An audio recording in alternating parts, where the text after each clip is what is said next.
మొన్న సంక్రాంతి పండగకి ఊరెళ్ళినప్పుడు ఊర్లో సజ్జ రొట్టెల్ని చేసుకున్నామండి. చాలా మందికి సజ్జ రొట్టెలు ఎలా చేయాలో తెలీదు కదా! సజ్జ రొట్టెలు అలాగే జొన్న రొట్టెలు హెల్త్‌కి చాలా మంచిదండి. సంక్రాంతి పండగ అందరం చేసుకుంటాం కదా! ఫస్టు సజ్జ పిండిలో బాగా వేడిగా ఉన్న నీళ్ళను వేసి పిండిని బాగా కలుపుకొని ఒక పిండి ముద్దను తీసుకొని ఇక్కడ నేను వీడియో క్లిప్‌లో చూపించే విధంగా పొడి పిండిని చల్లుకుంటూ ఇలా చేతితో బాగా తట్టుకోవాలండి.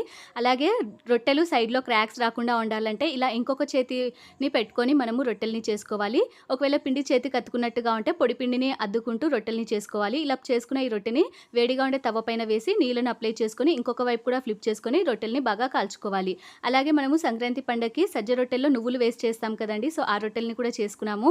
ఇలా నువ్వుల్ని వేసిన తర్వాత ఇప్పుడు ఈ రొట్టెని వేడిగా ఉండే తవ్వ పైన వేసుకొని ఫస్ట్ వాటర్‌ని అప్లై చేసుకోవాలి. తర్వాత కొంచెం నువ్వుల్ని వేసుకుంటే మనము సంక్రాంతి పండగకు చేసుకునే నువ్వుల సజ్జ రొట్టెలు కూడా రెడీ అయిపోతాయి. ఇలా మేము మా ఊర్లో చేసుకున్నాము. మరి మీరెలా సెలబ్రేట్ చేసుకున్నారో నాకు కామెంట్ చేయండి. ఈ వీడియో మీకు నచ్చితే నా ఛానెల్‌ని సబ్స్క్రైబ్ చేసుకోండి. Thanks for watching.